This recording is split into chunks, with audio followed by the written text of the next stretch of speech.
this video, I am going to be explaining to you the principles of uniform circular motion. Uniform circular motion is basically a type of a two-dimensional motion, which means it's not a straight line linear motion.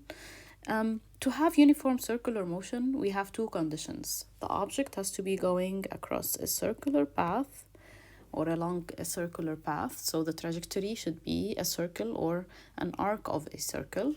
And the second condition is to have a constant speed. If we have these two conditions, then this kind of motion is called a uniform circular motion. Now, because we have a constant speed, then we might first deduce that we don't have any acceleration, because any acceleration would adjust our speed. However, if you look at any trajectory in uniform circular motion, the velocity vector is usually drawn to be the tangent to the path, right? So across the different points in this figure, the first point, the second point, the third point across our path, which is a circle, the velocity will always be the tangent to this path. And we can see how the velocity vector is continuously changing direction, which means that the velocity vector by itself is not really a constant. It has a constant magnitude, but its direction is changing, which means that we have some kind of acceleration, which is non-zero, and it's affecting the values of the velocity in terms of their direction only. To have an acceleration which only affects the direction of the velocity, the best option is to have an acceleration which is perpendicular to our velocity vector. So what I will do next is that I'm going to draw a velocity vector and an acceleration which are perpendicular. Now, since the velocity is actually the tangent to the trajectory, then the acceleration, if it's perpendicular to it, it's going to be in the radial direction. So the acceleration is going to be pointing towards the center along the radius. So in uniform circular motion, the acceleration is pointing towards the center. We can also call that a centripetal acceleration.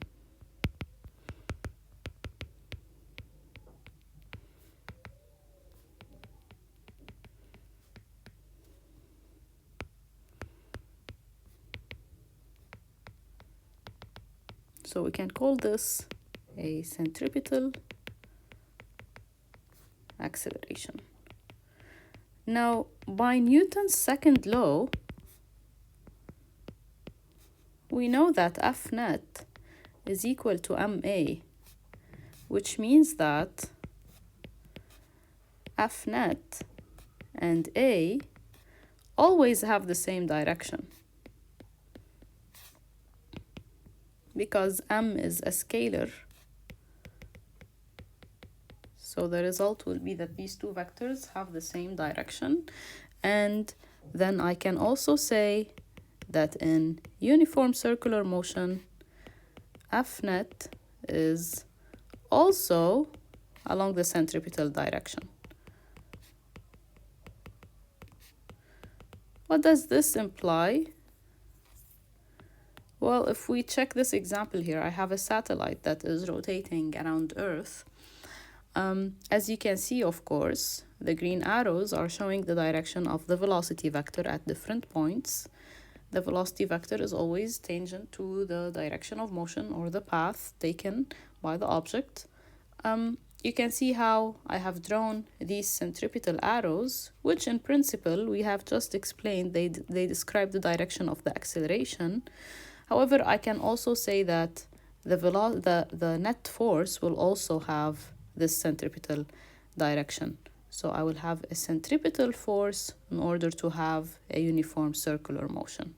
So this is basically also the direction of F net. Of course, F net and the acceleration both have the same direction, which is towards the center. However, they will not have the same length in terms of vector drawing. They will have different lengths because F net is equal to the mass times the acceleration. So they will have different magnitudes, but they will both point in the same direction, which is towards the center in uniform circular motion. Now, the important formulas that we will be using in uniform circular motion is the formula for the acceleration itself. So the magnitude of the acceleration is actually equal to v squared over r, where v is the speed of the object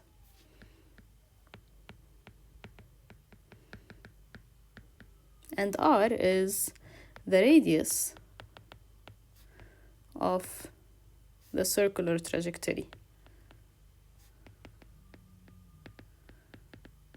Now, another important formula which we can use, this is obtained from the fact that we have a constant speed or a constant magnitude for the velocity. This means that the speed can be written as distance over time. Now, if we take one full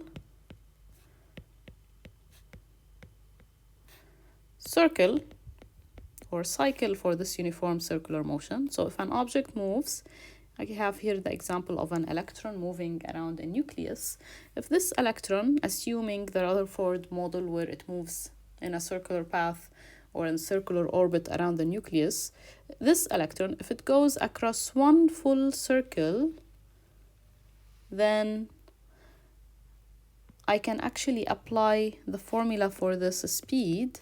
The distance covered by one full circular trajectory is actually just the perimeter of this circle, which is 2 pi r, and the time for completing one full circle is actually what we call the period t of the circular motion. It's the time to complete one circle. So this is a second formula which we can use in a uniform circular motion.